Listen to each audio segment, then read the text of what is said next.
మీ కామెంట్లు నా సమాధాన కార్యక్రమానికి అన్నదాతలకు ఆత్మీయ స్వాగతం. ముందుగా శ్రీరామ గారు. Again, few YouTubers are started uploading Maharashtra rainfall videos on YouTube, and by watching those videos, farmers will start to apply more pesticides and fertilization, and finally they will become bankrupt. చాలామంది యూట్యూబర్లు మళ్ళీ వీడియోలు upload చేస్తున్నారు. మహారాష్ట్రలో భారీ వర్షాలు కురుస్తున్నాయని దాన్ని చూసి రైతులు మళ్ళీ పెట్టుబడులు పెడుతున్నారు. ఫైనల్గా రైతులు నష్టపోతారని శ్రీరామని కామెంట్ పెట్టారు. నేను ఒక విషయం మీకు అందరికీ చెబుతున్నాను. ఉత్తర భారత్లో వర్షాలు పడినా ఏమైనా దానికి మనకు సంబంధం లేదు. అక్కడ తోటలు హెవీగా ఉన్నాయి. ఆల్మోస్ట్ వాళ్ళతో మనకు సంబంధాలు కట్టయిపోయినట్లే. భారీ వర్షాలు వచ్చి వాళ్ళ దగ్గర ఉన్న పంటలు 50% నష్టపోతే తప్ప ఇక్కడి నుంచి ఎగుమతి జరగవు. దయచేసి అన్నదాతలు ఉత్తర భారతం పైన మాత్రం ఆశలు పెట్టుకోవద్దండి. మొలకొల్చూరు కేబీ 300 నుంచి 450 రూపాయలు 23 కేజీ బాక్సులు. రామచంద్ర గారు మీరు పెట్టారు కామెంటు, నాకు వచ్చిన సమాచారం 370 రూపాయలు. మీ కామెంట్ చూసిన తర్వాత నేను కూడా అదే విషయం మొలకొల్చూరు వీడియో ప్రస్తావించాను, మీరు చూడగలరు. ఇక నరసింహారెడ్డి గారు అక్టోబర్ 20 పైన 5 రూపాయలు 15 కేజీల బాక్స్ పక్కా రేట్స్ వస్తాయి. సంతోషమే నరసింహారెడ్డి గారు. ఆ ధరలు పెడితే మీరు అన్నట్టు జరగాలని భగవంతుని ప్రార్థిద్దాం. అక్టోబర్ 20 తర్వాత ఇంకా దరిదాపు 5 రోజుల సమయం ఉంది. మొలకొల్చూరు లెవెల్ బాక్స్ 23 కేజీలు 370 రూపాయలు అన్న 15 లాట్స్. మొత్తం మొలకొల్చూరుకు వచ్చిన కాయలు ఎన్ని, దాంట్లో 15 లాట్స్ అంటే మీరు లెక్క వేసుకుంటే భారీగా వస్తుంది దిగుతుంది మొలకొల్చూరుకి. ఇంకా 2025 చివరి వరకు ధరలు పెరగవు.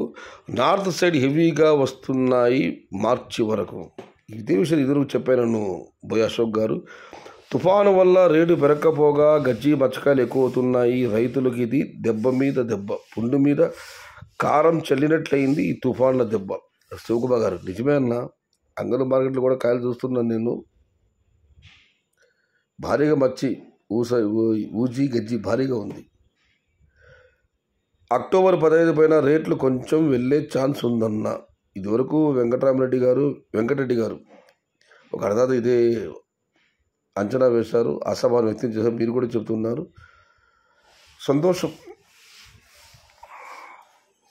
ఇక కృష్ణానాయక్ గారు అన్న రైతుల గతి అధోగతికి కారణం రైతులు గతి అధోగతి కావడానికి కారణము రైతుల కన్నా ఎంప్లాయీస్ ఎక్కువ మంది పంటలు వేస్తున్నారు. టమోటాని ముఖ్యంగా.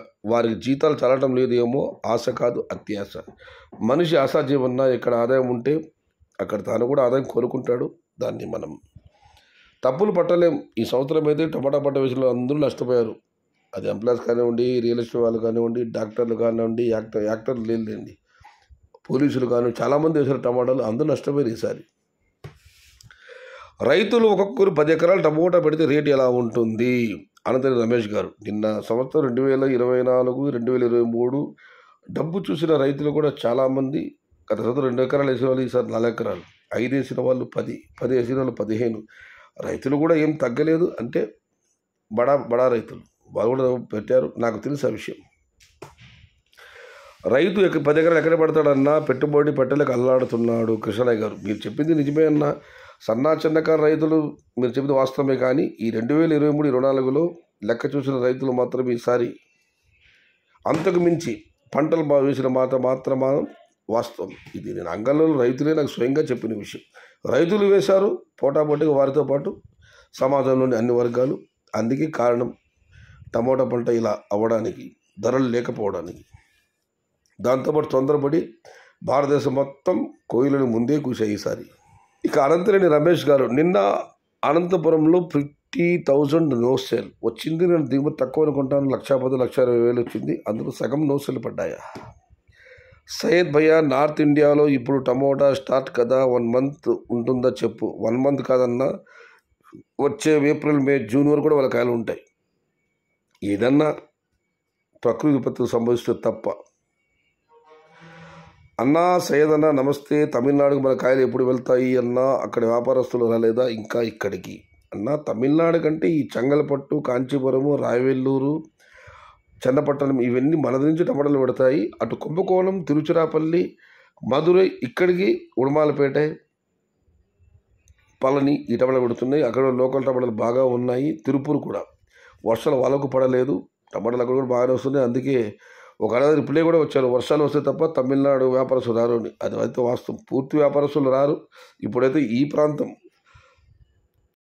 మన ఆంధ్రప్రదేశ్ సరిహద్దు అయిన ఈ రావెల్లూరు నుంచి చన్నపట్నం వరకు కాంచీపురం ఇవన్నీ మన దగ్గరికి వస్తున్నారు. అటు తమిళనాడు, దక్షిణ తమిళనాడు ఏదో వస్తుంది, తిరుచిరాపల్లి, తిరుపూరు ఇవన్నీ అక్కడ లోకల్ మనం ఉన్నాయి, మధురైతో సహా కన్యాకుమారి కూడా. ఇక మనం మరొక పరిశీలిస్తే అనంతరం రమేష్ కూడా అదే అంటున్నారు, తుఫాను వచ్చి డిసెంబర్లో వస్తారు లేకుంటే లేదు అని. ఇక జనార్దన్ గారు, అన్నా ఫార్మర్స్ రేట్స్ లేవని తోటలు వదలడం లేదన్నా, ఈ మంత్ లేకపోతే నెక్స్ట్ మంత్లో వస్తాయని పెడుతున్నారు. దీని శివకుమార్ గారు, నవ్వాలో ఏడవాలో అర్థం కావట్లేదు బ్రో, నేను చెప్పానుగా September month full down market అని హరిగారి కామెంట్ పడి దానికి శివకుమార్ రిప్లై ఇచ్చారు, మరి ఎప్పుడు పెరుగుతుందో చెప్పు అని. పెరిగే సంగతి ఎవరు సాధ్యంగా అంచనా వేయలేరు, తగ్గేది మాత్రం కళ్ళ కట్టిని కనిపిస్తుంది, అది నాతో సహా. ఇక న్యూస్ గారు, అన్నా రోజు వర్షం వస్తుంది కానీ మోటార్లో నీళ్లు రావడం లేదన్నా, అలాంటి వర్షం వస్తుంది మాకు కళ్యాణదుర్గంలో, మా 5 కిలోమీటర్లు కళ్యాణదుర్గం మా ఊరు. ఇట్లా అయితే పంట పెట్టేకే కాదు తాగడానికి కూడా నీళ్ళ ప్రాబ్లం అవుతుందన్నా మాకు. మీకే కాదన్నా, మాకు కూడా అదే పరిస్థితి. వర్షాలు పడి పంట నష్టం జరిగింది కానీ ఏ చెరువు, ఏ కుంట, ఏ వాగు, ఏ వంక ఏది నిండలేదు. మా తటాపల్లి దగ్గర చెరువు మాత్రం వస్తుంది, అది తొందరగా నిండుతుంది, చుట్టూ కొడలు ఉన్నాయి, ఎక్కడ నీళ్ళు లేవు. యూరియా లేదు, దొరకడం లేదన్నా, రైతులకి అంతా కష్టమే. మధుసూదన్ గారు, నేను కూడా పత్రికల్లో చూస్తున్నాను, యూరియా కష్టాలు చాలా ఉన్నాయి. మొత్తం మీద అయితే మళ్ళీ చెప్తున్నాను, ఉత్తర భారతం పైన పెద్దగా ఆశలు పెట్టుకోవద్దండి. ఆల్మోస్ట్ వాళ్ళకు మనకు కట్టి అయిపోయినట్లే. ఇక 2-3 అన్నదాతలు అయితే అక్టోబర్ 20 ధరలు పెరగవచ్చు, కాస్త ధరల్లో మార్పు రావచ్చు అని కామెంట్ పెట్టారు. వారు అంచనా విషయాలు జరగాలని ఆ భగవంతుని మనస్ఫూర్తిగా ప్రార్థిద్దాం. ఇది ఈరోజు మీ కామెంట్లు నా సమాధానం కార్యక్రమం.